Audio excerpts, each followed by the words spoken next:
Hello दोस्तों, कैसे हो आप सब। आज डिस्कस करेंगे समष्टि अर्थशास्त्र। हिंदी मीडियम वाले स्टूडेंट्स के लिए क्लास है आज समष्टि अर्थशास्त्र। दोस्तों, समष्टि अर्थशास्त्र में टॉपिक होता है वस्तुएं। तो वस्तुओं के ऊपर डिटेल में आज डिस्कस करेंगे। आपको जो भी मन में डाउट होगा वो डाउट आज पूरी तरह से क्लियर हो जाएगा। आपको समझ आ जाएगी वस्तुएं क्या होती हैं और कितने प्रकार की होती हैं और क्यों उनका डिवीज़न किया गया है। ज़रा आप इसको समझने की कोशिश कीजिए। दोस्तों, वस्तुएं जो होती हैं दो तरह की होती हैं समष्टि के अंदर। एक को मतलब वस्तुओं का डिवीज़न दो आधार पे किया गया है। दोस्तों, वस्तुओं का डिवीज़न दो आधार पे किया गया है। नंबर एक जो डिवीज़न है वो है मध्यवर्ती तथा अंतिम वस्तुएं, और दूसरा डिवीज़न जो है हमारे लिए वो है उपभोक्ता वस्तु तथा उत्पादक वस्तुएं। मतलब ये डिवीज़न अलग चीज़ है और ये डिवीज़न अलग चीज़ है। आप इन दोनों को मैच नहीं कर सकते, मिला नहीं सकते। पहले डिस्कस करते हैं मध्यवर्ती वस्तुएं तथा अंतिम वस्तुएं क्या होती हैं। दोस्तों, मध्यवर्ती वस्तुएं उन वस्तुओं कहते हैं जो उत्पादन प्रक्रिया में हैं। मतलब वे वस्तुएं जो उत्पादन प्रक्रिया में अभी तक हैं, मतलब उनकी उत्पादन प्रक्रिया चल रही है और वो उत्पादन प्रक्रिया अभी तक पार नहीं कर पाए, तो उन्हें मध्यवर्ती वस्तु कहते हैं। आप ज़रा समझने की कोशिश करिए, मैं आपको बताता हूँ। दोस्तों, ये स्केच है। ये स्केच प्रोड्यूसर है। प्रोड्यूसर ने होलसेलर को बेचा, होलसेलर ने रिटेलर को बेचा, रिटेलर ने मुझे बेचा। मैंने इसका यूज़ करना शुरू करा, मैंने आगे बेचना बंद कर दिया। तो जब प्रोड्यूसर ने होलसेलर को बेचा, मतलब होलसेलर ने इसके ख़रीदा, होलसेलर ने इसमें कुछ चेंजेस नहीं करे, फिर रिटेलर को बेचा। होलसेलर के पास जब ये था तब भी वो प्रोडक्शन प्रोसेस में था, उत्पादन प्रक्रिया में था। क्यों? क्योंकि वो अंतिम उपभोक्ताओं को बेचा ही नहीं गया अभी तक।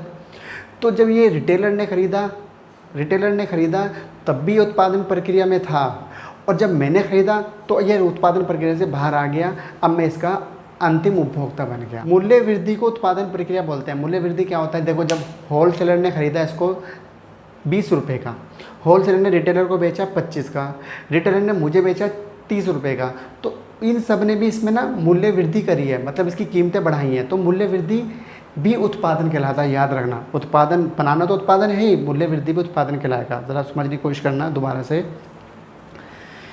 मध्यवर्ती वस्तु वे वस्तु होती हैं जिनमें मूल्य वृद्धि अभी और की जाएगी, या ये वस्तुएं उत्पादन प्रक्रिया में हैं और ये वस्तुएं अंतिम उपभोक्ता को नहीं बेची जाती। मुझे नहीं बेची गई जब तक ये मध्यवर्ती वस्तु कहलाएगी। क्लियर है दोस्तों, समझ आ गया। अब बात करते हैं अंतिम वस्तु।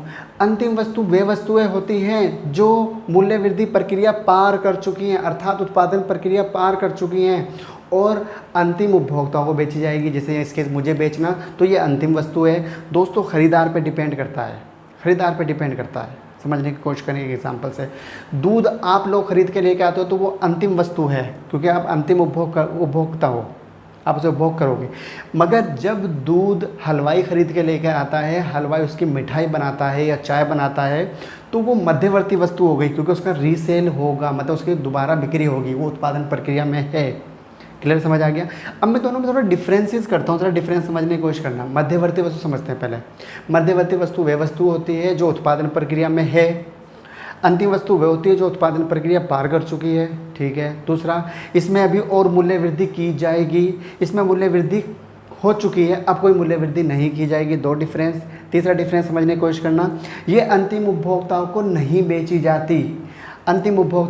बेची जाती, जबकि अंतिम वस्तु अंतिम उपभोक्ताओं को बेची जाती है, मतलब जो फाइनल यूज़र हैं उनको बेची जाती है। चौथा डिफरेंस समझने की कोशिश करते हैं। इनको राष्ट्रीय आय में नहीं जोड़ा जाता।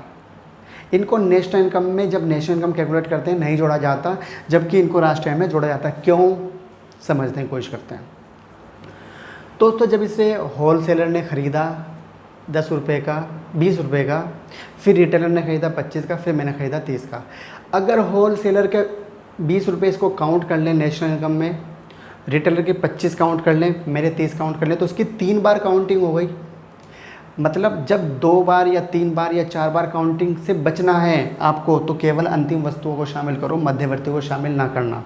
तो याद रहेगा आपको, राष्ट्रीय आय में केवल अंतिम वस्तुओं को शामिल किया जाता है, मध्यवर्ती वस्तुओं को शामिल नहीं किया जाता, क्योंकि इससे दोहरे गणना की समस्या उत्पन्न हो जाती है। वर्ड याद करो, दोहरी गणना, डबल काउंटिंग की प्रॉब्लम पैदा हो जाती है।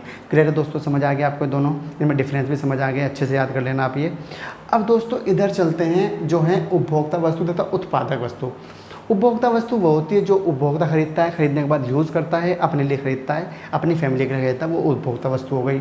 उपभोक्ता वस्तु 4 टाइप की होती है। टिकाऊ वस्तु, यस टिकाऊ, जैसे एसी, फ्रिज, कार, मोबाइल नहीं, एसी, फ्रिज, कार, बाइक, ये कई वर्षों तक प्रयोग में लाई जाती है, उनकी कीमत बहुत ज़्यादा होती है। ठीक है, कीमत को साइड कर दो आप, ये कई वर्षों तक प्रयोग में लाई जाती हैं। दूसरी होती है अर्ध टिकाऊ, टिकाऊ तो है बट ज़्यादा नहीं है, अर्ध टिकाऊ, सेमी ड्यूरेबल। दोस्तों ये वे वस्तु होती है जो 1 वर्ष या 6 महीने तक प्रयोग में लाई जाती हैं, जैसे मोबाइल फ़ोन आप 1 साल बाद बदल देते हो, जूते, कपड़े, ये क्या होती है हमारी अर्ध टिकाऊ वस्तु होती है। तीसरी होती है दोस्तों गैर टिकाऊ, एक बार यूज़ करी ख़त्म, इसे बोलते हैं एकल उपभोग वाली वस्तुएं। एकल उपभोग वाली वस्तुएं। एकल उपभोग वाली वस्तुएं क्या होती है, जिनका एक ही उपभोग होता है, जैसे ब्रेड, दूध, माचिस, ये सब एक उपभोग वाली वस्तुएं हैं, इन्हें बोलते हैं गैर टिकाऊ। और दोस्तों चौथी होती है सर्विस, सेवा, सेवा, सेवा, सेवा, जैसे डॉक्टर की सेवा, वकील की सेवा, ट्रांसपोर्टेशन, बैंक, इंश्योरेंस, ये सब सेवा होती हैं, टीचर की सेवा। तो दोस्तों 4 तरह की उपभोक्ता वस्तु होती हैं। उत्पादक वस्तु, उत्पादक वस्तु उस वस्तु को बोलते हैं जो उत्पादक खरीदता है और जिसकी सहायता से दूसरी वस्तुएं पैदा करता है, उत्पादन करता है। जैसे समझने की कोशिश करना, मैं आपको समझाता हूँ, समझने की कोशिश करना। एक हलवाई क्या क्या खरीदता है? चीनी, मैदा, घी, और आपका चीनी, मैदा, घी, दूध भी खरीद सकता है मिठाई बनाने के लिए। ठीक है दोस्तों, इधर देखो फ्रिज, चूल्हा, फ्रिज में मिठाई रखते हैं, चूल्हा। इसी तरह से एक कंपनी क्या खरीद सकती है? ट्रक, जिससे डिलीवरी करेंगे, डिलीवरी वैन, बड़ी बड़ी मशीनें, मशीनरी। दोस्तों जो ये वस्तुएं थी, देखो इनका एग्जांपल दोबारा समझो। चीनी, मैदा, तेल, फ्यूल, ये वस्तुएं एक बार यूज़ में आएंगी। और जो ये थी इधर यहाँ पे, जैसे मैंने एग्जांपल बताया था, चूल्हा, फ्रिज, डिलीवरी वैन, ट्रैक्टर, मशीनें, ये बार बार यूज़ में आएंगी। दोस्तों जो ये बार बार यूज़ में आएंगी और ये महंगी भी हैं, देखो ये बहुत सस्ती हैं, महंगी, ये रॉ मटेरियल हैं। और ये वाली वस्तुएं जो है ना, उनकी कैपिटल गुड्स हैं, पूंजीगत वस्तुएं हैं, ये उनकी स्थायी संपत्तियां हैं। दोबारा समझने की कोशिश करो मैं क्या बोलता हूँ। उत्पादक वस्तुएं 2 प्रकार की होती हैं। एक होती है पूंजीगत वस्तुएं, जिनका कई वर्षों तक प्रयोग करता है वो उत्पादक दूसरी वस्तु को पैदा करने के लिए, और इनकी कीमत बहुत ज़्यादा होती है। और दूसरी होती है गैर पूंजीगत, ये कच्चे माल के रूप में प्रयोग में लाई जाती हैं। उत्पादक वस्तुओं पर डेप्रीसिएशन मतलब मूल्यह्रास लगाया जाता है, और गैर उत्पादन वस्तुओं पर मूल्यह्रास नहीं लगाया जाता है, ना तो एक बार प्रयोग करा ख़त्म, फिर दोबारा परचेज़ करेंगे, ये रॉ मटेरियल होता है। दोस्तों समझ आ गया? दोस्तों ये कॉन्सेप्ट आपको क्लियरली समझ आ गया होगा। वस्तुएं, मध्यवर्ती वस्तु क्या है आपको क्लियर समझ आ गया। अंतिम वस्तु क्या है, ये अलग कॉन्सेप्ट है। उत्पादक वस्तु क्या है, उपभोक्ता वस्तु क्या है, ये अलग कॉन्सेप्ट है। आप इसको अच्छे से नोट कीजिए, याद कीजिए कॉन्सेप्ट को, बहुत आसान कॉन्सेप्ट है, आप इनमें डिफरेंसेस कर सकते हैं।